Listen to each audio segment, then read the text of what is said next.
today I'm going to be sharing thoughts on promoting children's mental and emotional well-being. What I'm doing today is for informational purposes only. The information I provide is accurate and timely. However, this is not really a consultation. It's really to share information, and if there's any specific needs, it's best to consult with one's healthcare provider or general practitioner. I'm going to be sharing a very gripping case scenario. We're going to talk about COVID state of children and young people's mental well-being. The reality is that the research and the figures that the stats out there show that indeed COVID has had an impact, and is not a particularly positive one, on the mental well-being of young people. So how do you tell the signs, the warning signs that maybe a child might be struggling? And what do children really need for their emotional well-being, not only for now, but for the future? And what are the next steps for supporting children? So this is a middle-aged man that I saw, white Caucasian male, very affluent person who looked successful by every chance, about less than 2 years ago. He was on top of his game. He was working in the city.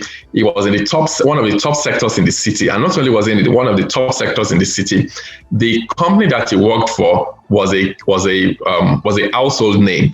And more importantly, he was in the most desirable sector of that business name. So this man was winning in the boardroom. It looked like everything was okay for him. He was living in £1 million property. He was married with 2 children, and it looked like he was winning all the awards and really shining.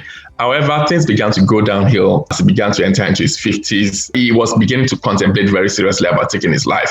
And one would have been wondering, what happened? Where did things go wrong? And then it turns out that this gentleman actually, I said, what was your childhood like?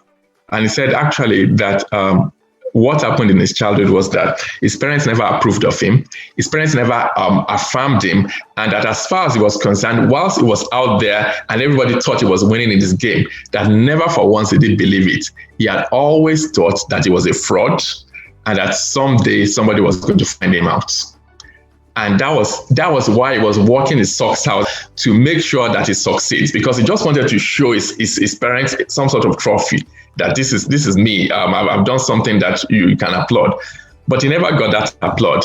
And eventually the chickens began to come home to roost. He lost everything basically. The wrong of his career, the marriage ended. He had to start rebuilding relationship with his children. He had to sell the £1 million property, and everything just looked like it was at ground zero. And the reason was because really the person that he believed, shaped by the view of his parents of him, was that he wasn't really good enough. And that just brings me to my next point, which is this slide. It says, give me a boy for 7 years and I will give you the man. Now, the reality of that is that I'm just thinking in the room and I'm happy to hear from you. I would like people to please mute themselves and speak up.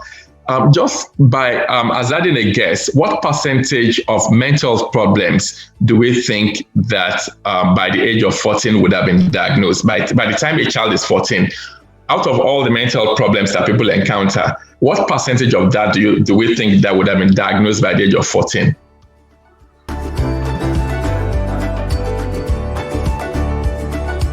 Yes, it's actually 50%. Remarkable. Okay. Wow. It is actually 50%. And the reason I put that stat out there is to let us know exactly the impact that parenting has on mental well-being for the future. So a lot of people the gentleman that I saw, he was in his mid-50s. And the reality is that by the time I was seeing him, the damage was done more than 40 years ago. So really, when I was seeing him in that consultation, I was playing serious catch-up. I was trying to catch up with the image of himself that his parents had built for him a long, long while ago. Indeed, it's 50%. And what's even more interesting is that by the mid-20s, 75% of all mental illnesses, by the mid-20s, 75% of mental illnesses had been diagnosed. So really, we also talk about young people. Usually the brackets, we say 18.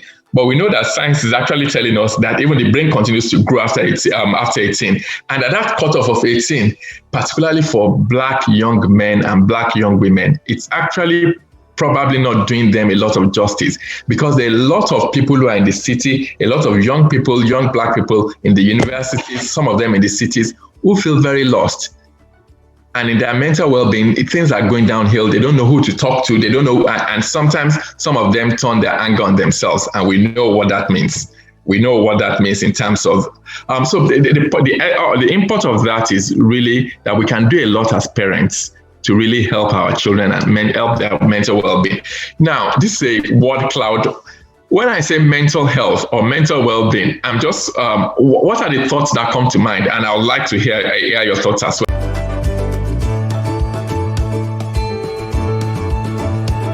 When we say mental health, what words come to mind? Anxieties and depression. Depression, yes. Depression, yes. Anxiety, depression, anything else? Self-harm. Self-harm. Okay, good. Thank you. Yes. What else? Schizophrenia.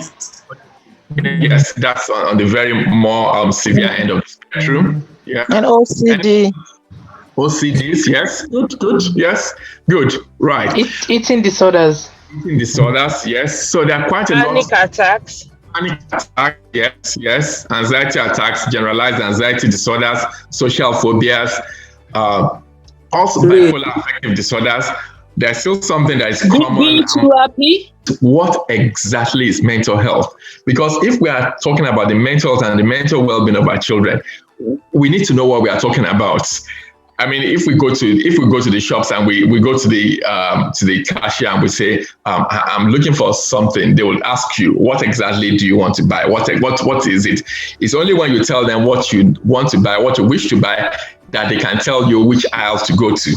And in the same way, it's like that with mental health, because many times we talk about mental health, everybody has mental health. In fact, that word mental health is in our culture is interchangeably used with mental illness. People say it's got mental health. Everybody has mental health. It's just like physical health. We all have it, but it becomes a deal. So what exactly is mental health? And that's what mental health is. Mental health is a state of well-being in which an individual is able to fulfill their potential. That's number one.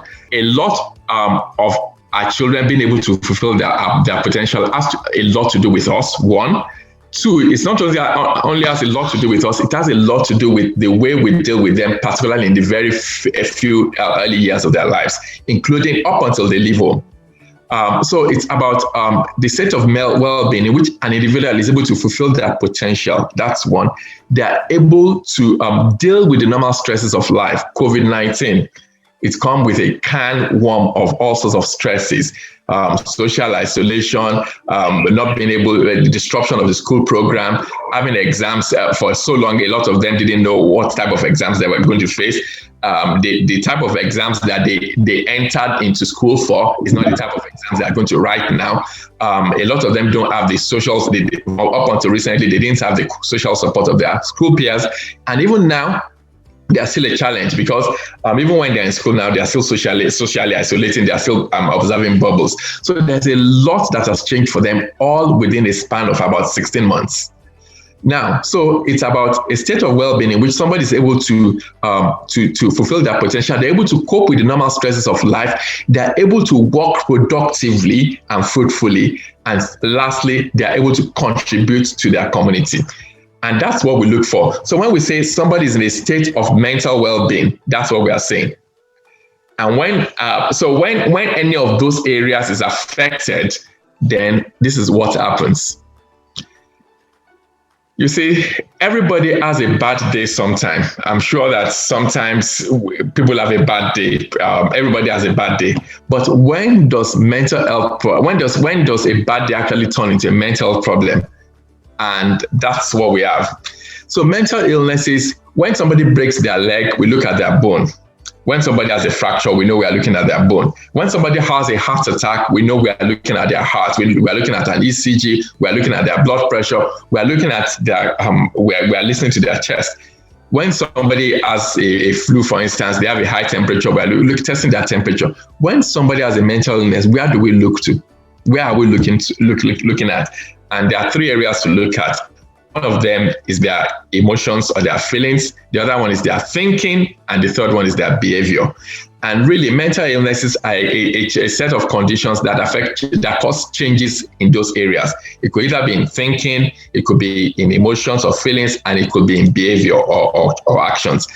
And when there's changes in any of these areas, such that it becomes one that causes distress, and it affects their performance. It affects the way they interact at school. It affects the way they interact in the home. It affects the way they interact with their family. Then we think that there is a mental illness. And so that's the answer to my question, that really a bad day becomes bad and poor mental health or mental illness when it's persistent, when it's recurrent, and when it's such that it causes distress, and when it's such that it affects performance. So to affect performance, and so really people ask that, okay, so how do I know when a child is beginning to go downhill in their mental well-being? Let's look at what they are thinking. And how do we know what they are thinking? How do we know what our children are thinking?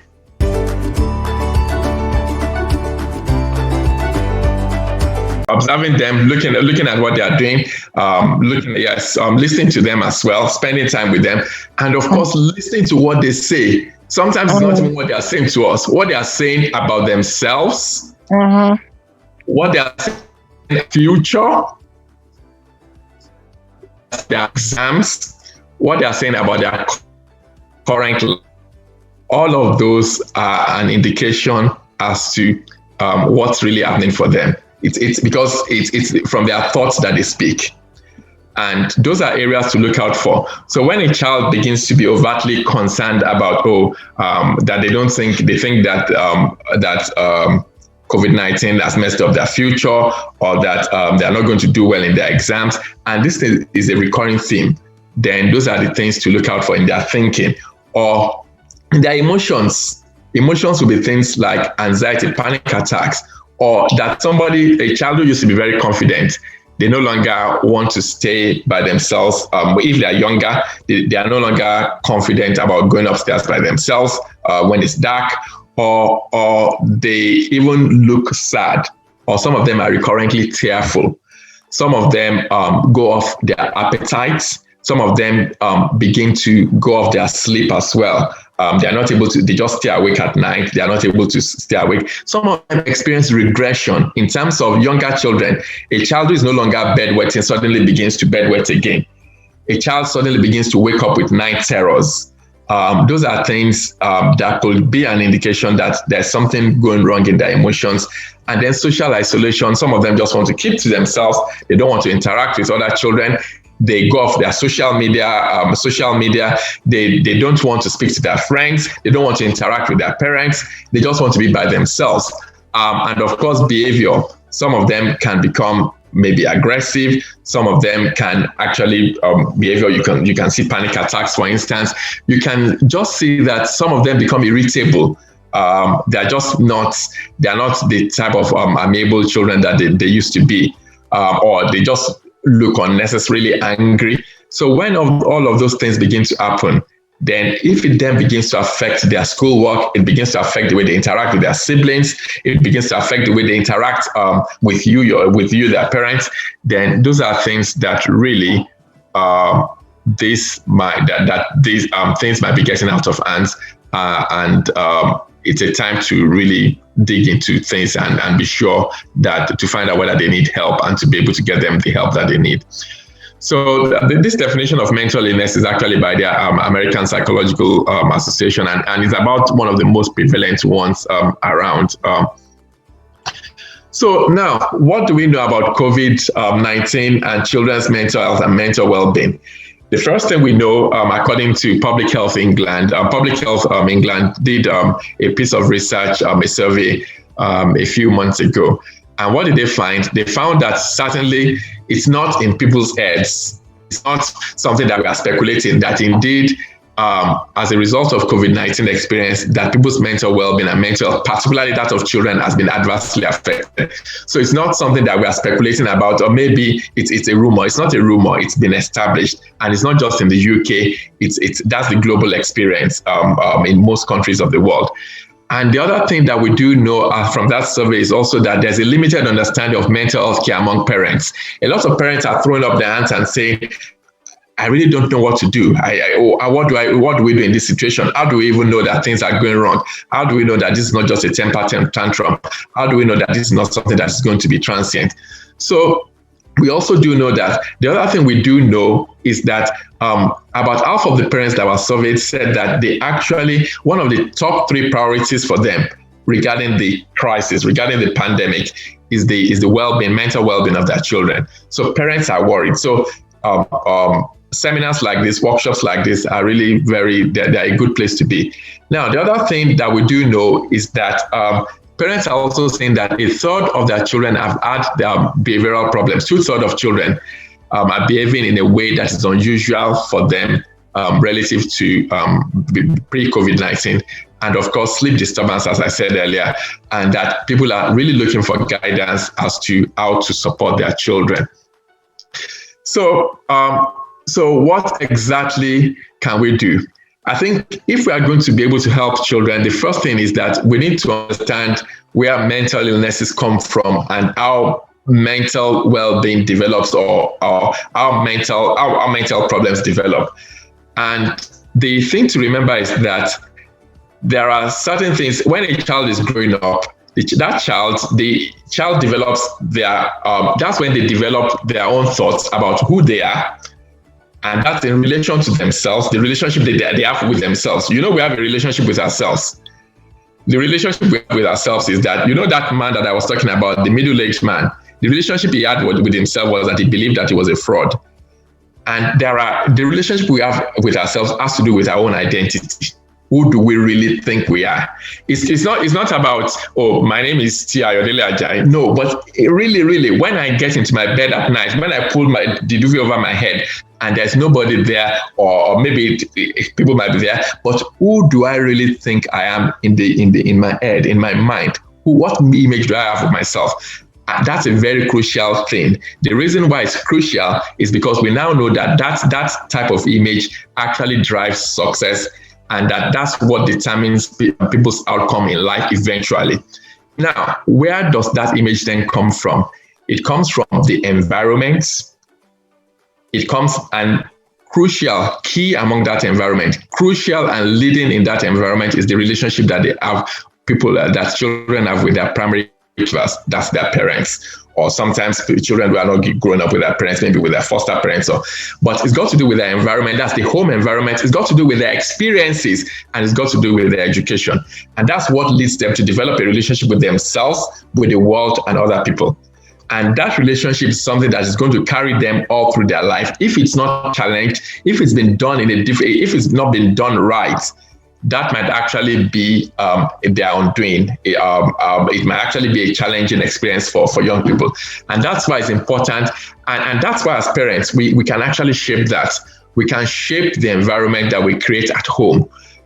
We can actually affect the environment. We can create an environment that is suitable for our children to actually be able to be robust in their mental well-being and their mental health. And so what I want to hear from parents, what are the things that we can do as parents to actually create an environment that supports mental well-being of our children, so that they develop a robust sense of themselves in relation to themselves, to the world, and to others?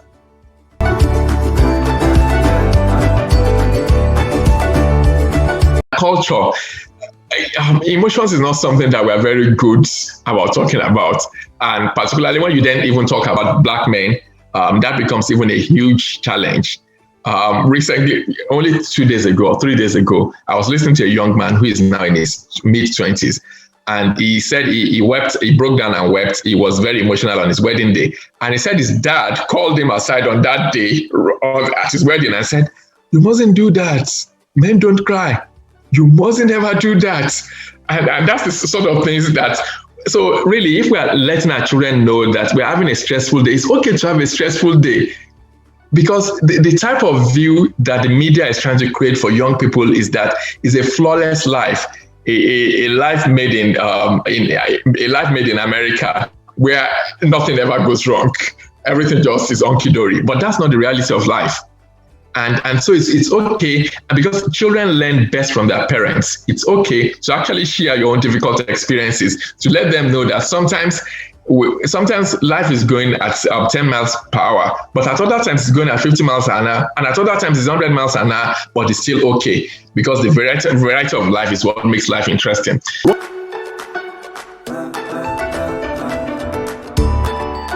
What can I do as a parent or a carer to support the mental well-being of my children? We can do a lot.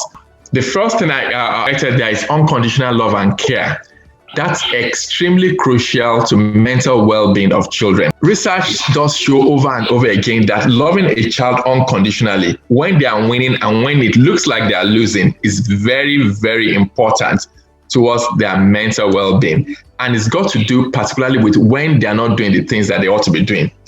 When their grades are not what it should be in school, when we think they are not pulling their weight in their music classes, they didn't come first in the race, when they came last in the race, is the way that we respond to them that actually shapes their mental well-being. There is a piece of research out there by somebody called Jeffrey Canada, and in this particular case, he actually went to the height of disadvantage. He went to a community where there was a lot of drug use and there was a lot of poor parenting. And what did they find? He found that really what was most crucial is the quantity of words that children hear before the age of 5, and not just the quantity of words, but the quality of the words and the ratio between the positive and the negative words that they've had. They found out that actually has a large impact on their language center, and that it actually not only does it affect their language center, it affects their language development, and it's such that when they excellent verbal skills, that can push them and carry them very, very far in life. The reality is that the things that we say to our children, the words that we say to them, can actually make or mar their future, and including their mental well-being. So unconditional love, letting them know that I love you. My love for you is not based on performance. It's not because you are winning, or it's just that I love you all the same. You can't make me love you more because you are performing well or you are not performing well. And when things are going well, you are my child and I'm proud of you. And when things are not going so well, you are still my child and we're in this together. When you win, I win. When you lose, we are losing together. But I will make sure that I stick by you till we get out of this. So very, very important. And that's words. And for some of us, to apologize.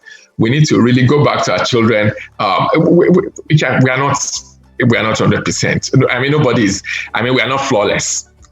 We are not flawless beings. The reality is that children also need to know that we're not flawless beings. And sometimes we need to actually apologize to them. So unconditional love, loving them in thick and thin, and a sense of security and containment. And I've said a sense of security and containment has a lot to do with positive discipline. Now, positive discipline in this case is the exact opposite of harsh discipline.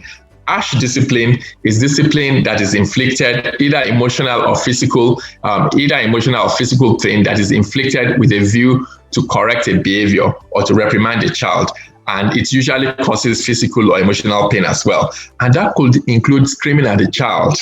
It could include reacting to them rather than respond to their needs.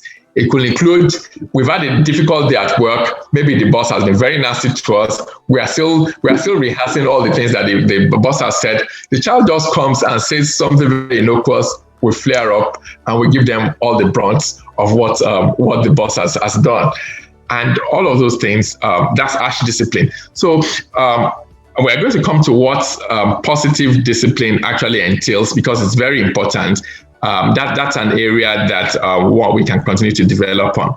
So apart from positive discipline, there's also a sense of identity and a sense of identity and belonging.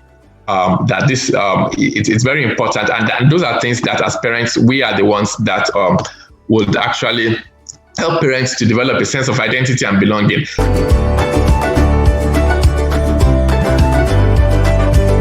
How do we do that? We do that by being role models to them, one, but not only being role models to them, but also helping them to see the role models in their communities. So helping, if a child wants to be, if a child has an aspiration, for instance, to be a top blogger, let's introduce them to top bloggers in our community. if they want to be solicitors, and they say, oh yeah, usually, a lot of black girls read law, but they don't end up getting a contract. Let's introduce them to solicitors who are women like themselves and who are black and who are achieving and making this in the city. And if in fact match them, make mentoring arrangements so that they can see that there is an identity here. They can see themselves, because identity is what helps them in their future. It's what carries them through the hurdles they have in life. So what exactly is positive discipline? Positive discipline that is caring. Children need boundaries in life. There's that. When we don't give children boundaries, we are doing them disfavor. So children need boundaries in life. They need to, that boundary needs to be imposed. It needs to be put in place in a very caring way, in an approachable way, in a way in which the children know that we have the best, their best at heart, and that includes being empathic towards them. It also includes really showing discipline in a very caring way. And one of the ways to show discipline, and the fact that research also backs up as very relevant in terms of helping children to grow in terms of their mental well-being, is actually to be able to be able to discipline them, but yet also be able to be affectionate towards them in terms of hugs, in terms of just being affectionate. That's also sometimes we as Black people don't do well, in terms of really, there's plenty of research showing that hugging children, being affectionate towards them is actually very important for their mental well-being. It's important for their social well-being. It's also important for them to develop communication skills and on the overall for their mental development. So not only should discipline be caring, it should be considered. Rather than react to children, we should actually respond to them. Sometimes children will push boundaries, they will make us angry. But when we are conscious of the fact that one single reaction of something said out of place can actually damage that child's future, because it's like those words can be stored in their black box. It's like it can be stored in our memories, and it can be played over and over and over again. Then when we are aware of that, that can help us to be conscious about how we deal with these things. So, and that is also, it needs to be communicated. Sometimes children, one of the things I hear when I'm doing these sessions with children, young people, is that my parents are angry and I don't even know what it's about. They're not telling me. I mean, they're just, and as Africans, we gesticulate, we make all those movements, and the child is just wondering, what is this all about? They don't even know what the poems is all about. So it needs to be communicated in a way that, in a language that they can understand, and it needs to be consistent. Particularly when there's co-parenting. In single-parent families, this is really very important. Even when it's single-parent family, maybe the man is not in the picture, the woman is not in the picture. It's very important to sit down together and decide that this is the way, these are the ground rules, and when you observe them, I will observe them as well. Because when parenting is not consistent, that's not very good. It's like playing with the mind of that child. It's actually like the child doesn't know whether they need to be coming and going. And when there's a conflict like that, it can actually mess up with their mental state as well.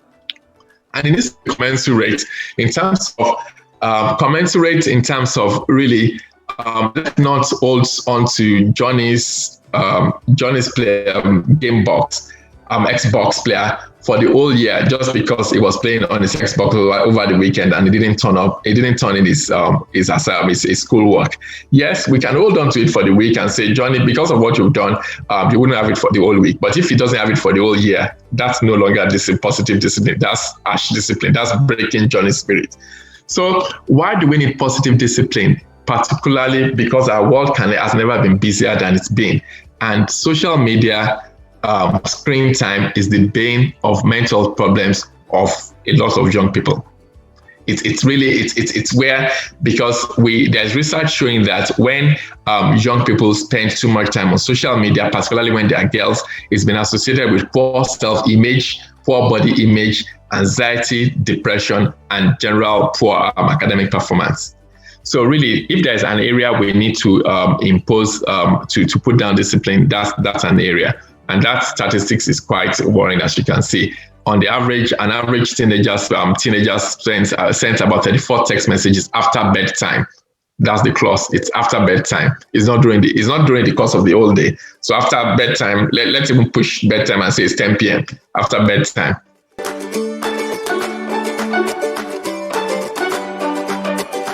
Right. 10 tips for building resilience in children and teens.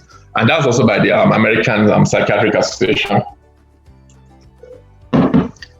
So resilience is really the ability to bounce back after adversity. And it's very important for our children in preparing them, not just for their mental well-being now, but also for the future, to help us, to help them to know that life, there will always be challenges in life. If we are going to achieve anything, if they are going to make anything, that is very important for them to know that life will always not be smooth. It will always not be. Now, so what are the things that to do? One, making connections in the sense of helping them to develop their own relationships, helping them to develop their own friendships by being interested in those friendships, being interested in what they're involved in, and also helping them to help others. Because also that children, when any human being at all is able to contribute into the life of other people. The definition we gave about children, about mental health, is actually being able to work productively. So when we contribute something into other people's lives, it actually makes us feel better about ourselves. And so we can help children to actually identify areas in which they can contribute into other people's lives. Maintaining daily routine, that cannot be overemphasized. Sleep is a very crucial one. Sleep is and that I cannot overemphasize, that really helping our children to sleep adequately it cannot be overemphasized. There's research, tons and tons of them. And what is also interesting is that not only does sleep help our mental well-being, it's also now known that sleep also helps in judgment, in decision making. There was a piece of research that was performed in which a lot of people were stabbed. They had a control group in which some people were allowed to sleep well and the others were not allowed to sleep well. They administered a test to both of them. Of course, the people that slept well did better than the people that didn't sleep well, but that was not the main thing. The main thing was that when they were asked, how did you perform in the test? The people who performed poorly because they didn't sleep well said, we think we aced the exam. We think we did really well. The implication of that is poor sleep is associated with poor judgment. People tend to overestimate their abilities when they haven't slept well. Now, the other thing in terms of helping them to build resilience is to teach them self-care. So actually, like, when you are having a stressful day, let them know, particularly if it's age relevant, if it's appropriate, let them know that it's okay to have a stressful day. The light will shine again, the sun will shine again. It's not the end of the world. Because for children, little things like that, when they've had a bad day, they think it's the end of the world. That's the way it is in their own brain. And that includes teenagers as well. So helping them to put things in perspective and helping them to challenge their thoughts. So if we begin to see a pattern in which a child, for instance, begins to feel awkward about their bodies or about their face or about something about them, let's begin to challenge those. And let's help them to challenge them in a loving way by helping them to think about if you told your friend what you just told me, what are they going to say? What is the evidence in favor of what you've just told me? What is the evidence in favor of what is the evidence against that? So helping them to find their own answers by challenging them and then seeking opportunity to discovery. When something goes wrong, as a parent, one of the responsibilities we have is to help them to work out the possibilities and the solutions, but also to help them to work out the lessons. What are the things that we're going to do differently as a result of this? And then also helping them to accept change, that one of the most constant things in life is constance of change. And the way I do that personally is that I share experiences of where in my life it looked at things that have gone wrong years ago. And that was actually what then became my greatest, what was my greatest opportunity. So about letting them know that sometimes things do go wrong, but then it doesn't mean that it's the end of the world, that actually all of those are pieces of the puzzle and they always join together in the end and make a good picture.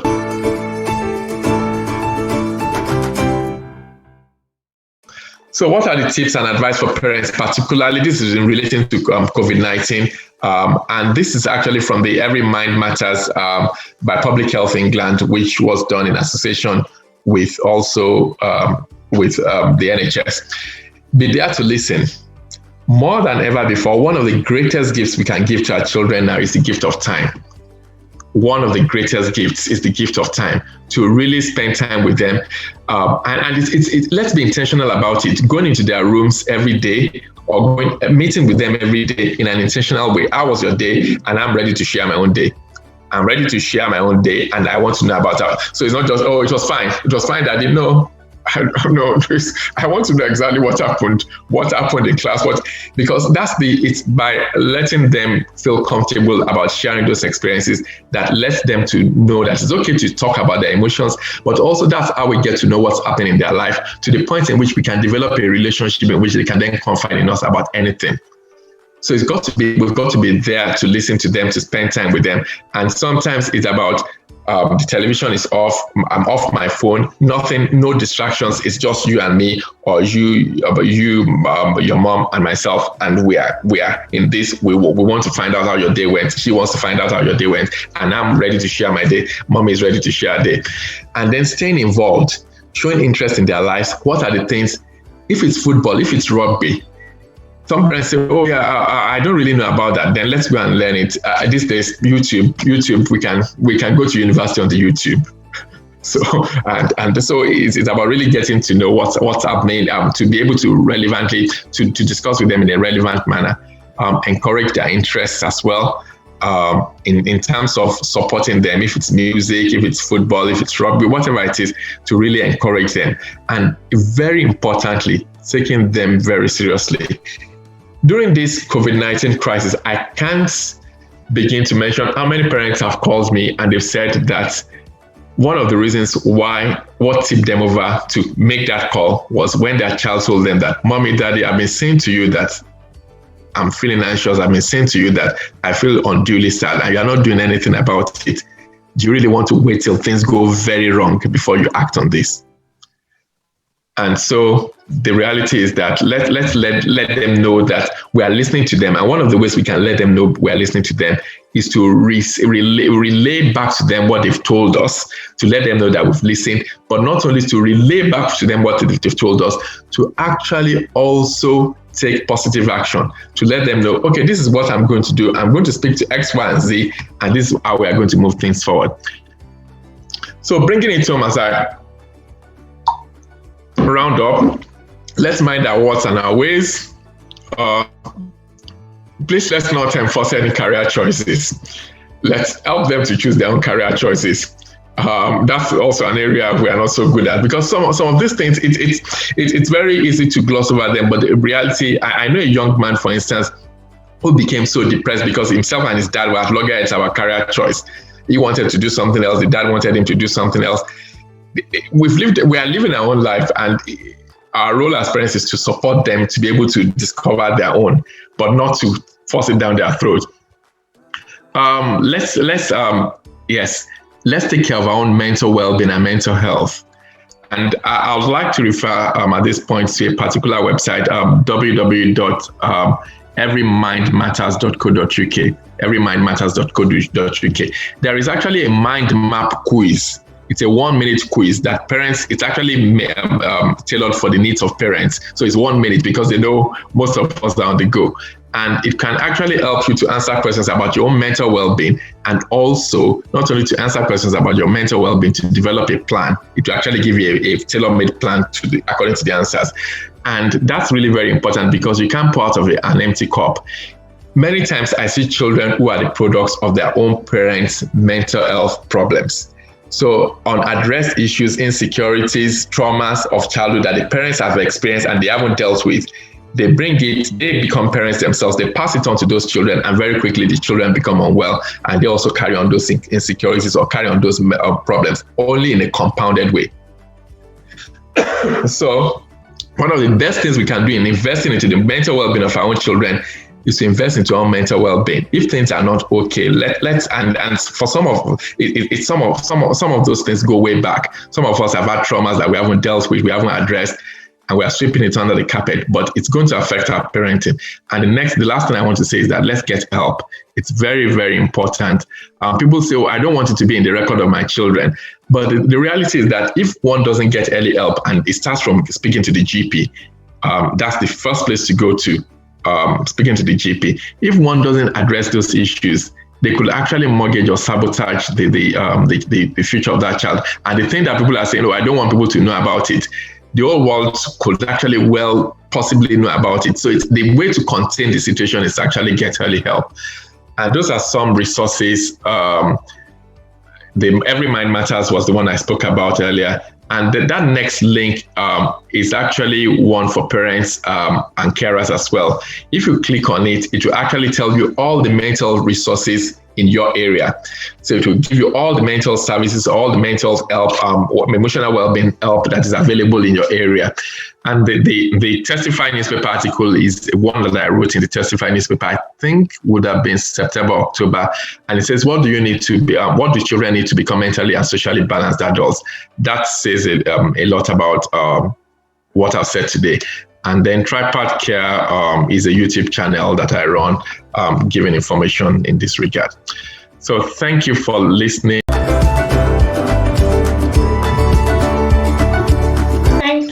Thank you so much. Thank you. Please let's appreciate Dr. Ajayi. Thank you so much. If you have any questions, this is the time for questions. You can either ask or put it in the chat. Maybe we can put it in the chat.